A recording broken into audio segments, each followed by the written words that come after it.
नमस्कार दोस्तों, स्वागत है आपका अपना चैनल पीके सॉल्यूशंस में।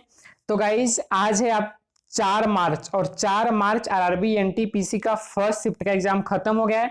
आप लोग जान रहे हैं कि आज से 5th फेज का एग्जाम चल रहा है ना। आज से आपका 5th फेज का एग्जाम चल रहा है। तो 4 मार्च आरआरबी एनटीपीसी का फर्स्ट शिफ्ट का एग्जाम खत्म हो गया। तो मेरे पास मोस्टली क्वेश्चन आ गए हैं, ठीक है ना। तो चलिए मैं उस क्वेश्चन के यहाँ पे एनालिसिस करूंगा और ज्यादा मैं टाइम पास नहीं करूंगा, ज्यादा लेक्चर नहीं, सीधे हम लोग मुद्दे पे बात करते हैं। ज्यादा टाइम नहीं हम लोग के पास, है ना। तो चलिए वीडियो का स्टार्ट करते हैं। वीडियो स्टार्ट करने से पहले हमारे चैनल पे नए होंगे तो चैनल को सब्सक्राइब कीजिएगा, बगल में बेल आइकन को प्रेस कीजिएगा ताकि हमारे वीडियो का नोटिफिकेशन आपको सबसे पहले मिल सके। तो गाइज एक बात और है जो इंपॉर्टेंट है, इसका पीडीएफ इंपॉर्टेंट है। पीडीएफ का लिंक डिस्क्रिप्शन में डाला हुआ है, वहां से पीडीएफ आप डाउनलोड कर ही लीजिएगा। तो चलिए गाइज करते हैं वीडियो को स्टार्ट। फर्स्ट प्रश्न आपको पूछा है, डुरंड रेखा किन दो देशों के बीच है। डुरंड रेखा किन दो देशों के बीच में है, यह प्रश्न पूछा है। तो कौन दो देश के बीच है वो समझिएगा। अफगानिस्तान और पाकिस्तान के बीच आपका डुरंड रेखा है, समझ गए। अफगानिस्तान और पाकिस्तान इसका राइट आंसर होगा। इसका लंबाई के बात आता है तो 2670 किलोमीटर इसका लंबाई है। 2670 किलोमीटर लंबाई है। नेक्स्ट देखते हैं, नेक्स्ट जो रेखा है उसको समझिएगा। बात आता है मैकमोहन रेखा, तो भारत और चीन के बीच। और रेड क्लिफ रेखा के बात आता है तो भारत और पाकिस्तान के बीच। यहां से आप याद रखिएगा, आपको नेक्स्ट शिफ्ट में पूछा भी जा सकता है, ठीक है ना। तो चलिए बढ़ते हैं नेक्स्ट क्वेश्चन की ओर। नेक्स्ट प्रश्न क्या है, जीबी और टीबी में संबंध बताएं। जीबी और टीबी में संबंध बताना था, तो कितना क्या होगा संबंध वो समझिएगा। यहाँ पे 1024 जीबी बराबर 1 टीबी होता है। 1024 जीबी बराबर 1 टीबी होता है। उसका राइट आंसर होगा जो नेक्स्ट शिफ्ट में आने वाला वो समझिएगा। 1 जीबी बराबर 224 एमबी, 1 एमबी बराबर 224 केबी। समझ गए, ये ज्यादा इंपॉर्टेंट है। मैंने एमबी जीबी केबी का सबका फुल फॉर्म बता दिया है। अब पहले वाले एनालिसिस में ज्यादा मैं टाइम वेस्ट नहीं कर रहा हूं। चलते हैं नेक्स्ट प्रश्न की ओर।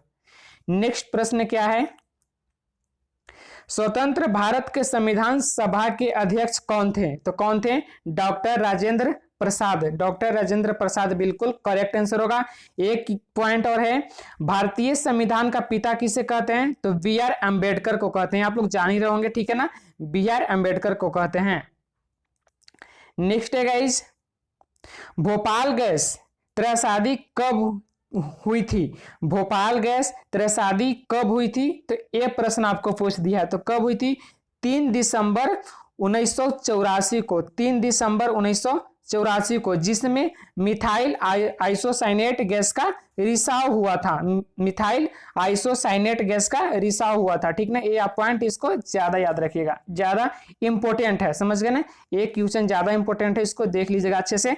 और प्रश्न यहां से मैं तो बोल रहा हूं कि 10 से 15 प्रश्न हर शिफ्ट में रिपीट ही हो रहा है। तो आज भी कई प्रश्न आपको रिपीट हुए हैं।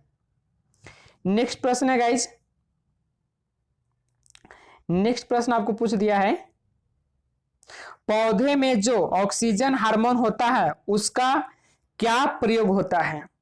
पौधे में जो ऑक्सीजन हार्मोन होता है उसका क्या प्रयोग होता है, यह प्रश्न पूछ दिया। तो देखिए उसका 3 प्रयोग होता है, ठीक ना। तो देखिए 3 प्रयोग में बता दे रहा हूं, आप जो भी वहां ऑप्शन में दिया होगा उसको आप कर रहे होंगे, ठीक है। देखिए 3 प्रयोग क्या है, पत्तियों का विगलन रोकता है। पत्तियों का विगलन रोकता है, समझ गए। सेकेंड प्रयोग क्या है, फलों को गिरने से रोकता है। फलों को गिरने से रोकता है, सेकेंड प्रयोग है। थर्ड प्रयोग क्या है, पौधे में शीर्ष प्रमुखता होना तथा पार्श्विक कक्षीय कलिकाओं की वृद्धि रुक जाती है। समझ गए ना, यही आपका 3 प्रयोग है, समझ गए ना, जो मैंने आपको बता दिया। वहां पे आप देख ही सकते हैं कि आपको ऑप्शन में क्या दिया होगा, इसके अनुसार आप आंसर किए होंगे। चलिए बहुत सारे प्रश्न है गाइस, बने रहेगा मेरे वीडियो में। अभी तो शुरू हुआ है, ठीक है ना। राज्य की नीति निर्देशक तत्व कहां से लिए गए हैं। राज्य के नीति निर्देशक तत्व कहां से लिए गए हैं, तो आयरलैंड से लिए गए हैं, जो कि बिल्कुल राइट आंसर होगा। चलिए एक पॉइंट और है, और मूल अधिकार कहां से लिए गए हैं। मूल अधिकार के बात आएगा तो अमेरिका से लिए गए हैं, ठीक है। अगर कभी पूछ देगा नेक्स्ट शिफ्ट में तो मूल अधिकार कहां से लिया गया है, तो अमेरिका से लिया गया, जो कि बिल्कुल करेक्ट आंसर होगा।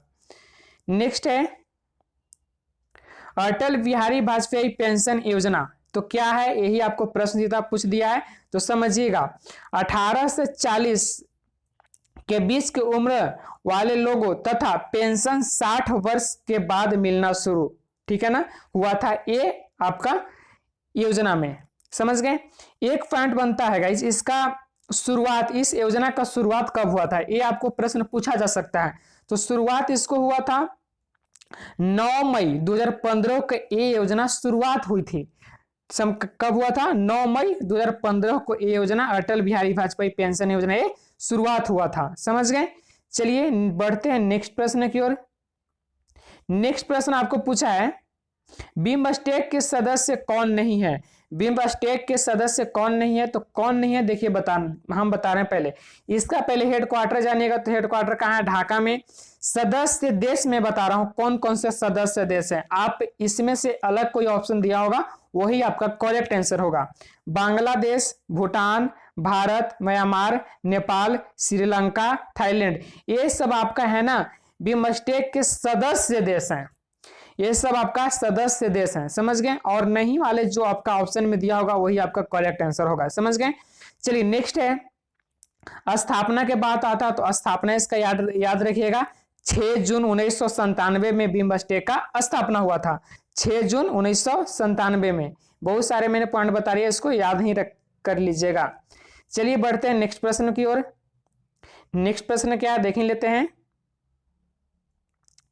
नेक्स्ट प्रश्न आपको पूछ दिया है यूएनओ का मुख्यालय कहाँ है। एक बार नहीं, मैंने 1000 बार ये प्रश्न बताया। तो न्यूयॉर्क में इसका मुख्यालय स्थापना के बाद आता है, तो 1945 में इसका स्थापना हुआ है। चलिए ये तो समझ गए। नेक्स्ट प्रश्न है 15 अगस्त 1947 को भारतीय राष्ट्रीय कांग्रेस के अध्यक्ष कौन थे, तो जेबी कृपलानी। कौन थे? जेबी कृपलानी थे। 15 अगस्त 1947 को भारतीय राष्ट्रीय कांग्रेस के अध्यक्ष थे। समझ गए। जो भी क्वेश्चन है 100% जेन्युइन प्रश्न है, एक भी आपको फेक प्रश्न नहीं मिलेगा। इस पीडीएफ इसका डाउनलोड कर लीजिएगा। मैं बार बार बोलता हूं, हर वीडियो में बोलता हूं, पीडीएफ ज्यादा इंपॉर्टेंट बनता है।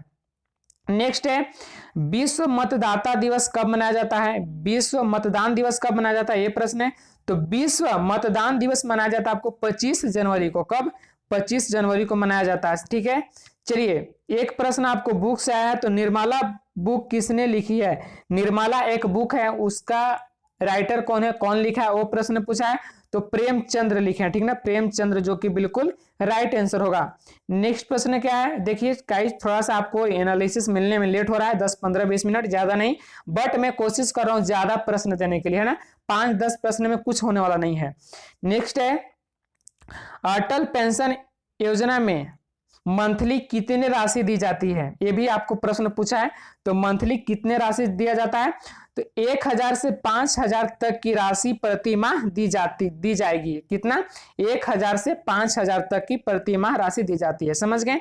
ये प्रश्न हम लोग समझ गए। नेक्स्ट प्रश्न आपको कंप्यूटर से आया, आउटपुट डिवाइस कौन सी है। आउटपुट डिवाइस कौन सी है, ये प्रश्न पूछा है, ठीक है ना। अगर कौन सी नहीं है तो आप वो भी सब जान लीजिएगा, सब मैं बताऊंगा।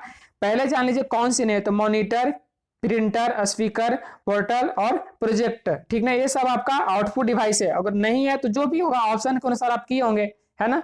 ज्यादा तो यहाँ पे बताने की जरूरत नहीं, आप ऑप्शन के अनुसार कट किए होंगे। समझ गए। हैं जो भी यहाँ पे जो आउटपुट डिवाइस है वो समझ लीजिएगा यहाँ पे, ठीक है। इतने आपको आउटपुट डिवाइस है। नेक्स्ट प्रश्न है गाइज, नरौरा परमाणु अनुसंधान कहां पर है। नरौरा परमाणु अनुसंधान कहां पर है, उत्तर प्रदेश राज्य के बुलंदशहर जिले में नरोरा में स्थित है। समझ गए ना। ये आपको बिल्कुल इंपॉर्टेंट है, बहुत ज्यादा इंपॉर्टेंट है, ये भी प्रश्न आपको रहा है। तो गाइज आज बस हमें इतना ही प्रश्न मिला है। तो आई होप फ्रेंड्स आपको वीडियो अच्छा लगा होगा। वीडियो अच्छा लगा तो प्लीज एक लाइक कीजिएगा। अगर हमारे चैनल पे नए होंगे तो चैनल को सब्सक्राइब कर ही दीजिएगा। ये वीडियो शेयर कीजिए और स्टूडेंट के साथ, ताकि उनको भी हेल्प मिल सके। तो चलिए मिलते हैं नेक्स्ट वीडियो में। जय हिंद, जय भारत।